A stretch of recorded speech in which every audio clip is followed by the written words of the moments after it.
Aujourd'hui, la notoriété de la 500 n'a plus rien à envier à celle de Fiat. Pourtant, lorsqu'elle voit le jour en 1957, on imagine mal cette petite voiture de moins de 3 mètres capable de conduire tout un peuple sur le chemin de l'émancipation. C'est pourtant l'objectif que lui ont assigné ses pairs, motoriser l'Italie d'après-guerre. Contre toute attente, son regard malicieux, sa mécanique sobre et ses prix vont rapidement en faire un hit. Des atouts qui forment aujourd'hui encore le dénominateur commun des membres de la famille 500.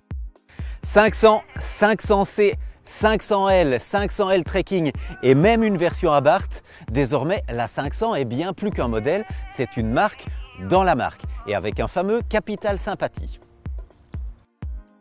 Si la 500 originelle accueillait ses occupants, 4 au maximum, dans un confort plus que sommaire, les 500 du 3e millénaire y mettent toutes les formes. Oui, d'ailleurs, il en existe désormais une capable d'accueillir jusqu'à 7 personnes.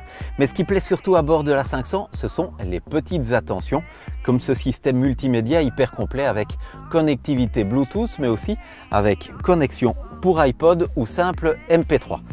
Pas mal quand on sait qu'il y a 50 ans, vous n'aviez même pas droit à la radio.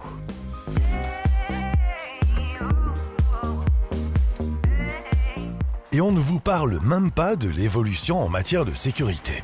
Aujourd'hui, la Fiat 500, c'est dans tout cas 5 étoiles au fameux crash test Euro NCAP, ou comment conserver l'attrait initial du modèle en y ajoutant une bonne dose de rationnel. Agrément d'utilisation, faible consommation et tarifs abordables sont à ce prix. Alors côté mécanique aussi, l'évolution est assez spectaculaire. À la fin des années 50, une mécanique de 500 développait 18 chevaux. Aujourd'hui, elle peut en aligner jusqu'à 180, faites le compte, c'est 10 fois plus. Évidemment, la 500 est d'abord une championne de l'économie. Et pour ça, elle dispose de petits moteurs innovants, dont le fameux Twin Air et ses 90 grammes de CO2 par kilomètre.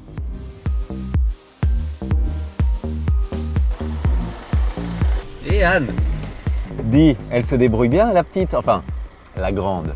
Oui, la grande, comme tu dis. Elle aura bientôt une nouvelle sœur. Elle s'appellera la 500X, l'ADN de la 500, mais les chromosomes de SUV. Oula, un gros bébé. Allez, on est curieux de voir ça. Salut!